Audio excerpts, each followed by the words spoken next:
Bonjour, voilà, nous voudrions, Bénédicte et moi, vous parler pendant ces quelques instants de l'Église et plus particulièrement de ce que le Concile Vatican II dit de l'Église dans la Constitution qu'on appelle Lumen Gentium. Et nous le ferons en développant brièvement 8 points, 8 caractéristiques qui nous semblent essentielles sur ce qu'est l'Église tel que le Concile nous le présente. Nous commençons avec le premier point, l'Église, un mystère. Alors il ne faut pas comprendre mystère dans le sens où on peut l'entendre aujourd'hui. Ce n'est pas quelque chose de magique ni de mystérieux. Au contraire, ça signifie que l'Église est quelque chose qui nous dépasse, dans lequel on peut rentrer, dans lequel on peut rentrer et qu'on peut comprendre tout au long de notre vie. L'Église est dans le cœur de Dieu et on peut, par la foi, uniquement entrer dans sa compréhension. À partir de là, tout ce qu'on vit de joyeux ou de plus difficile, en tant qu'engagé dans l'Église, va prendre place dans quelque chose de beaucoup plus grand, de beaucoup plus beau, de beaucoup plus insaisissable, qui va nous dépasser. Et on va cheminer ensemble, seuls ou à quelques-uns, par notre relation les uns aux autres, et par notre relation à Dieu, qui seul nous offre le pouvoir d'en saisir des bribes. Très bien. Alors, cette Église comme mystère, quelque chose qui nous dépasse, qui est insaisissable, même si on essaye de l'appréhender quand même, on peut préciser un peu, ce mystère, avec le deuxième point qu'on voudrait aborder.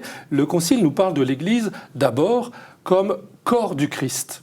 L'Église est un mystère. Ce mystère, c'est le corps du Christ, tel que le présente en particulier la première aux Corinthiens au chapitre 12, qu'un certain nombre d'entre nous connaissent. Vous savez, voilà, chacun est membre de ce corps, il y a le pied, il y a la main, il y a l'œil, il y a l'oreille, etc. Et chacun est complémentaire dans ce corps que forme l'Église. En fait, on pourrait dire que l'Église est ce que Jésus a voulu en faire.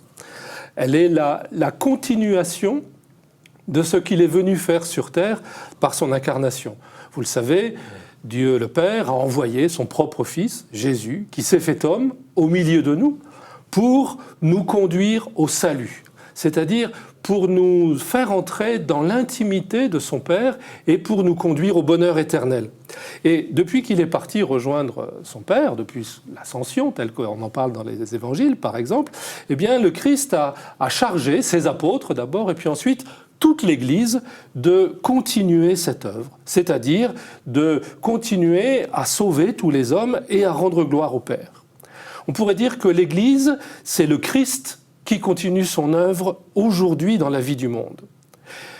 L'image du corps est intéressante, on le voit dans la première aux Corinthiens, ça veut dire que nous sommes tous reliés les uns aux autres et surtout reliés au Christ, qui est la tête de ce corps. L'Église, vous voyez, c'est pas seulement la messe, c'est pas seulement la séance de caté, c'est pas seulement l'action faite auprès de telle ou telle famille ou telle personne. L'Église, c'est pas seulement le prêtre, c'est pas seulement le pape, c'est pas seulement moi, ni toi, Bénédicte, ni vous, ni plein d'autres. L'Église, c'est d'abord le Christ qui agit aujourd'hui dans tout cela. Ça, c'est l'un des points essentiels qu'il nous faut bien avoir en tête. Mais il y a un deuxième point qui lui est associé, et là, c'est toi qui vas en parler, Bénédicte, c'est le point 3, l'Église est le temple de l'Esprit. Alors, comme tu viens de le dire, l'Église est le corps du Christ, et on pourrait finalement reprendre une image qui est celle de notre corps, et dans lequel, finalement, c'est le sang qui fait circuler la vie dans notre corps, qui insuffle le dynamisme, qui nous permet de bouger, de réfléchir et de tout faire. Et donc l'esprit est un peu comme ce sang au milieu du corps et habite ainsi le corps qu'est l'Église. C'est l'esprit qui fait vivre, qui anime l'Église, et l'Église est en même temps le réceptacle de cet esprit. Elle en est le lieu d'habitation. Voilà. Donc c'est l'esprit qui fait vivre, qui fait avancer l'Église, qui la dynamise. C'est lui qui en est le souffle, il la pousse à aller toujours vers et à vivre la mission du Christ. À partir de là, on peut se dire que tout ce qu'on vit dans l'Église ne nous appartient pas. Tout est impulsé et produit par l'Esprit. En même temps, cet Esprit, il introduit l'Église dans la vérité tout entière. C'est lui qui va lui donner les charismes et les ministères dont elle a besoin, ce qui nous appelle à faire tout le temps confiance et à remettre notre mission entre ses mains. C'est lui qui va renouveler et rajeunir l'Église sans cesse. Voilà. L'Esprit est la source de l'unité de l'Église. l'Esprit source de l'unité de l'Église. Donc vous voyez, l'Église est un mystère. Voilà. D'ailleurs, c'est intéressant de voir comment Lumen Gentium parle de l'Église. Il commence par nous dire que c'est un mystère, le corps du Christ, le temple de l'Esprit. Et puis, avant d'aborder les parties suivantes, où le Concile parle de l'Église comme peuple de Dieu, puis comme structure hiérarchique, je voudrais juste insister un tout petit peu sur les deux termes que nous venons d'employer. Et c'est mon troisième point.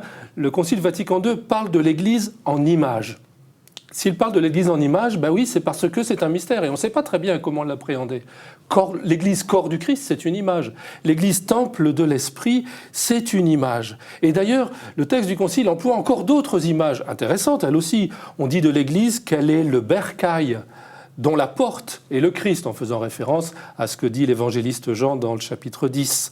Ou encore, on dit de l'Église qu'elle est le troupeau des brebis, dont Dieu lui-même est le pasteur, comme on le voyait déjà dans l'Ancien Testament. Et comme, là encore, dans l'évangile de Jean, on nous le rappelle, le Christ étant figuré comme le bon pasteur de son troupeau.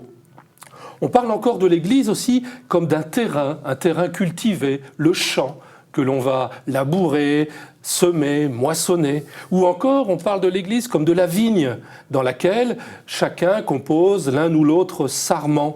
Voilà. On parle aussi, et déjà l'expression temple de l'Esprit le laissait sous-entendre, on parle aussi de l'Église comme d'une construction, dont la pierre angulaire serait le Christ. Ou encore, de l'Église comme famille, comme demeure de Dieu, ou comme épouse du Christ, épouse de l'agneau sans tache, comme le dit le livre de l'Apocalypse. Vous voyez, tout ça, ce sont des images. Mais évidemment, puisque l'Église est un mystère, il est difficile de la définir en quelques mots. Et c'est pratiquement impossible. Et vaut mieux d'ailleurs que nous ne parvenions pas à le faire. Si on arrivait à le faire, ça voudrait dire qu'on serait sans doute sur une mauvaise route, oui.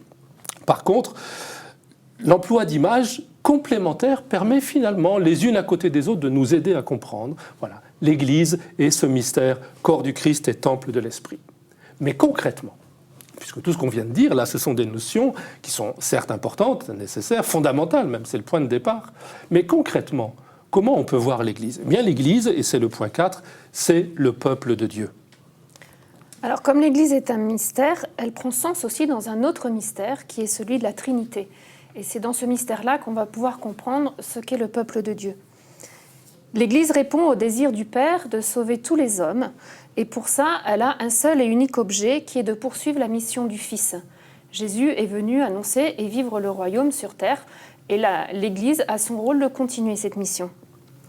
L'Esprit, comme on vient de le dire, lui est donné pour la guider, pour lui insuffler la force et pour appeler les ministres dont elle a besoin. Quand on parle de Trinité, on parle forcément de relation. La Trinité est par définition relation. Et c'est pour ça que l'Église est aussi relation et qu'elle ne peut vivre qu'en relation à l'intérieur d'elle-même, mais aussi en relation avec le monde et avec ce qui l'entoure. Elle est un peuple réuni par Dieu, voulu par Dieu, un peuple appelé et convoqué par Dieu. Elle ne se donne pas à elle-même le nom de peuple, ce nom lui est donné par Dieu. Elle le reçoit de celui qui la constitue comme tel, comme peuple. Ce peuple se reçoit de Dieu et chacun y est appelé à une vocation particulière au service de l'ensemble, mais surtout au service de la mission. C'est la nature même de l'Église d'être missionnaire. Ce peuple est aussi appelé à demeurer uni et soudé parce que c'est Dieu qui lui donne sa raison d'être. La notion de peuple va aussi donner une dimension de nombre, une idée du nombre. C'est un peuple nombreux que Dieu appelle. Il le convoque en vue de la mission. Voilà, tu l'as dit, Bénédicte, l'Église est par nature missionnaire. Elle est un peuple de Dieu pour la mission. Et c'est le point suivant, le point 6, qu'il nous faut juste présenter de manière un peu plus précise maintenant. De quelle mission parle-t-on ? On l'a déjà dit finalement. Si l'Église est peuple de Dieu, c'est parce qu'elle a reçu une mission. Et sa mission, c'est de continuer l'œuvre du Christ. Ce que le Christ est venu faire sur terre, selon la volonté du Père, c'est-à-dire sauver tous les hommes, eh bien l'Église a reçu la charge, après les apôtres, de la continuer, cette œuvre. Elle se décline en général sous 3 angles particuliers. En tout cas, c'est ce que la tradition nous rappelle depuis les commencements. La mission de l'Église, c'est annoncer la bonne nouvelle, en témoigner. La mission de l'Église, c'est s'enraciner dans la mort et la résurrection du Christ pour prier Dieu pour que tous les hommes soient sauvés. c'est-à-dire c'est célébrer l'alliance que Dieu a voulu sceller avec tous les hommes. Et puis le troisième point, continuer l'œuvre du Christ, c'est servir les frères, les secourir, les faire grandir. Nous le savons déjà, depuis notre baptême, même si plusieurs d'entre nous, en tout cas c'est mon cas et sans doute le tien aussi, nous avons été baptisés bébés, donc on ne se souvient plus trop de notre baptême, mais au moment du baptême des petits-enfants, le prêtre, juste après la plongée dans l'eau proprement dite, le prêtre fait une onction avec l'huile sainte, avec le Saint-Crème, et il prononce une prière dans laquelle il dit que désormais nous faisons partie de son peuple, nous sommes membres du corps du Christ et nous participons à sa dignité de prêtre, de prophète et de roi. Et c'est pour ça que nous sommes marqués par l'huile sainte juste après le baptême. Eh bien c'est ça, prêtre, prophète et roi. C'est la mission de l'Église à laquelle nous sommes associés. Comme prêtre, avec toute l'Église, il s'agit pour nous de rendre grâce à Dieu et d'intercéder pour tous les hommes. Comme prophète, il s'agit pour nous d'annoncer en parole et en acte la bonne nouvelle de Jésus-Christ. Et comme roi, il s'agit pour nous de servir nos frères et, ce faisant, de servir Dieu lui-même. Voilà l'Église, peuple de Dieu, chargée d'une mission considérable, puisque c'est celle voulue par le Père. Cette Église, non seulement elle est peuple de Dieu, mais tu l'as dit tout à l'heure, Bénédicte, elle a aussi une structure hiérarchique des ministères. Et c'est le point 7 dont il nous faut parler maintenant. Voilà, alors comme tout peuple ne peut se gouverner tout seul, il faut que quelques-uns soient au service de l'ensemble. Et c'est ce qu'on appelle la structure hiérarchique de l'Église. C'est ce qui va permettre à l'Église de tenir, comme on l'a dit, sa mission et de rester en relation et en unité. Il faut donc que quelques-uns veillent à cette unité sous l'action de l'Esprit et veillent à la bonne direction de l'Église. Sinon, on pourrait dire ou faire n'importe quoi. Tous par le baptême, comme tu viens de le dire, nous sommes prêtres, prophètes et rois, mais certains sont appelés à vivre ça de manière plus particulière, par l'ordination. Les premiers d'entre eux sont les évêques, qui ont pour mission d'assurer l'unité dans leur diocèse. Pour ce faire, ils ont 3 charges, la charge d'enseignement, la charge de sanctification et la charge de gouvernement. Alors, on entend bien qu'on parle de charge, ce n'est pas un pouvoir qui est donné, mais c'est bien quelque chose de pesant. Et même quand on parle de ministère, il y a quelque chose derrière d'une dimension de service. Voilà. Donc les évêques sont au service de toutes ces dimensions-là dans le diocèse, mais comme ils ne peuvent pas faire tout seuls, ça paraît un peu compliqué, ils délèguent une partie de leur charge aux prêtres et aux diacres qu'ils ont ordonnés, et dans une moindre mesure aussi à quelques laïcs appelés et missionnés.